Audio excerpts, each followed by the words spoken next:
Well, listener, this was only going to be a LinkedIn article, but I wanted to make sure that you had an opportunity to listen, watch, whatever your preference is.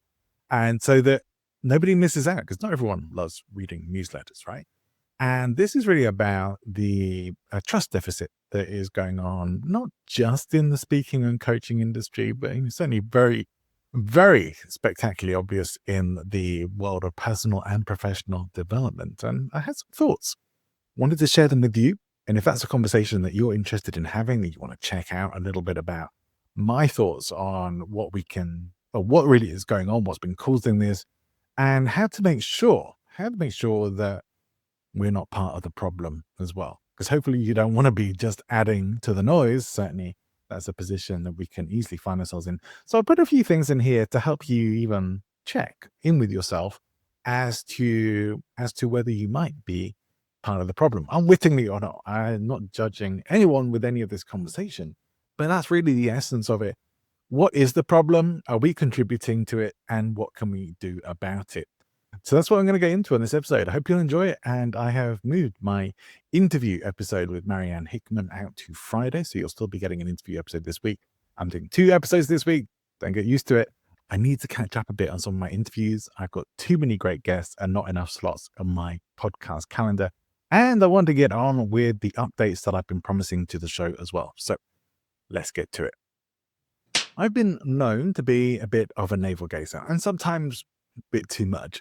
I can be guilty of overthinking instead of just getting on with it far more often than I care to admit to as well. So, one thing that I feel probably has held me back in the personal and professional development world is my own inner skeptic, my little Jiminy cricket of conscience. And I have doubts, plenty of them, in fact. I could write a whole book about my doubts.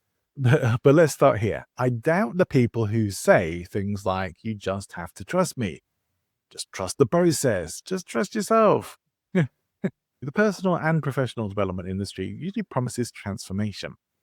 Ultimately, it sells hope, clarity, purpose, confidence, wealth, happiness, and depending on the funnel, maybe even a 6-figure lifestyle or three.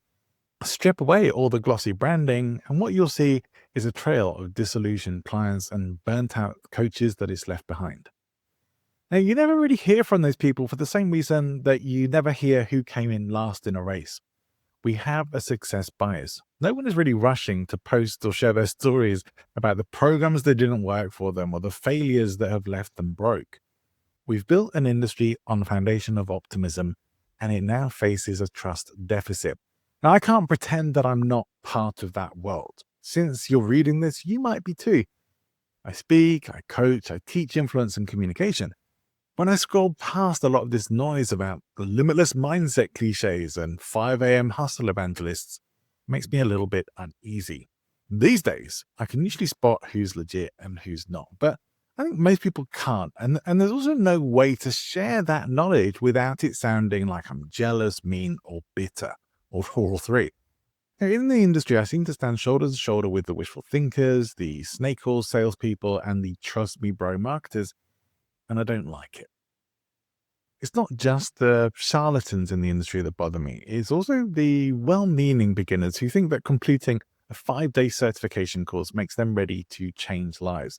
It's the pseudoscience peddlers who believe adding the word quantum makes anything sound scientific. It's the word salad merchants whose messages sound profound but really mean nothing. It drives me mad, and it mostly drives me mad because I once fell for it as well. Being real here, the barrier for entry to coaching and professional speaking is kind of non-existent, really. Anyone can call themselves a coach, a speaker, a course creator. Even certifications don't guarantee your competence. It just proves that you've met some arbitrary minimum standard. Cue the Dunning-Kruger effect, people thinking that they're experts precisely because they have no idea how much they don't know. But I don't mean this as an expose. This is meant to be a mirror.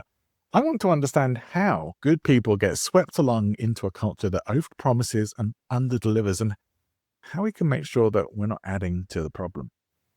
The irony for me is that my skepticism is possibly the thing that protects me most from the worst of it, and probably has held me back too. Maybe maybe ignorance really is bliss. So Daniel Kahneman wrote in Thinking Fast and Slow that progressing toward a goal often boosts our happiness and taking action feels good.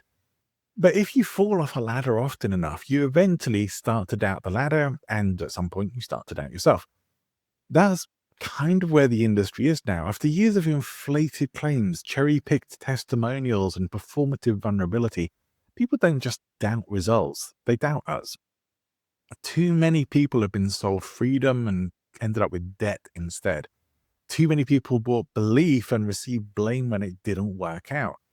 Vulnerable people have been running headfirst into fake tunnels painted onto walls, just like Wile E. Coyote in the Roadrunner cartoons.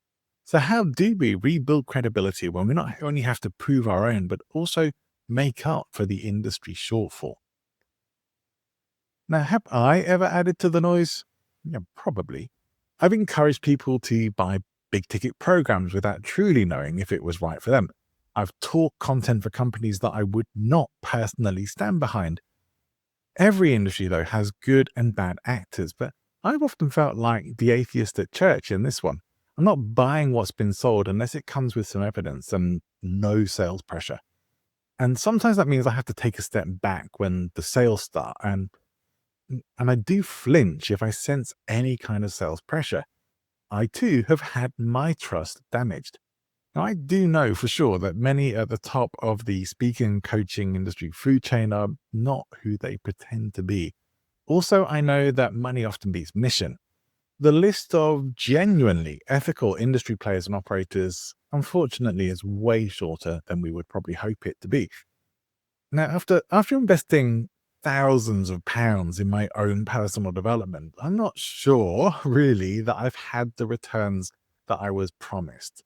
Now, have I grown? Yes, but mostly through my own learning, my own development into diving into psychology, philosophy, and critical thinking skills. Not so much through the funnels and frameworks, although somewhat through those things as well. Now, the tried and tested things are the things that have changed me the most, but they're also what now drive me to speak up for ethics and healthy skepticism, even if it feels like I'm shouting into the void. The bad actors and the magical thinkers have damaged trust almost beyond repair, and the reputation damage to the industry is unfortunately largely deserved. The bro marketers hiring mansions and Lamborghinis to fake success are maybe more transparent now, but as P.T. Barnum supposedly said, there's a sucker born every minute. Now, one influence tool or weapon of influence that Cialdini never really fully covers or even labels as a weapon of influence is confidence. People buy confidence. We trust certainty over doubt, even in life and death situations. The problem is that anyone can perform confidence, and that makes it hard to tell the con from the competent, and the reason why we have confidence tricksters. Now, some coaches do keep teaching what they no longer believe in because it sells. Now, they may justify it as giving people what they want, but the money doesn't just buy their groceries, it also buys their integrity, like the minister who's lost their faith but still preaches for the paycheck. I do think we can understand that and have some sympathy for it, but ultimately, it's taking us out of our integrity. Now, meanwhile, the online algorithms reward noise, looks, outrage, and pay to play. Thoughtful, ethical voices are harder to find and harder to hear. It's tempting to play the game, and I'll be honest, I have been tempted. The queue for comforting lies is always way longer than the one for hard truths. And the question really is, do you want to be a comfort blanket or a truth teller? The ethical path isn't a hopeless one, but it is harder. It just means committing to trust building over quick wins. And that's the step that most short term operators skip because they never really plan to stick around. They just want to get to the top as quickly as they possibly can. But I'm not pretending that I've never made mistakes. I have. And awareness brings responsibility. I think the world does not need more gurus. It needs more guides, it needs more ethics, integrity, and real talk about complexity. And I think here are a few ways maybe to start that. One would be to be honest about the effort required to change, because that kind of thing filters out the quick fix crowd, the tire kickers, and attracts the people who can handle reality. Maybe second is to promise less and deliver more. Stop stacking bonuses like some kind of clearance sale, because probably no one will open them anyway. I can't think of a time when I ever really have. Thirdly, teach principles, not prescriptions. You are the guide, not a superhero with a savior complex, I hope. Empower people to help themselves. Don't become the person that they depend on for solutions. And four would be to invite scrutiny, because if you can't defend your ideas, I think you don't really believe them. Discussion and challenge will earn you credibility, and if the legs fall off your belief table, you can always build a new one. Fifth would be to stay a student. The true masters who I met studying martial arts in Japan were humble, eternal students, and they showed me that getting my black belt wasn't the finish line, but just the starting block.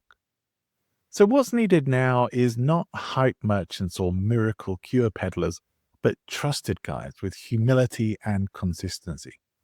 Big promises will not rebuild trust. Steady, consistent integrity will. The unethical operators eventually will crumble under their own false weight.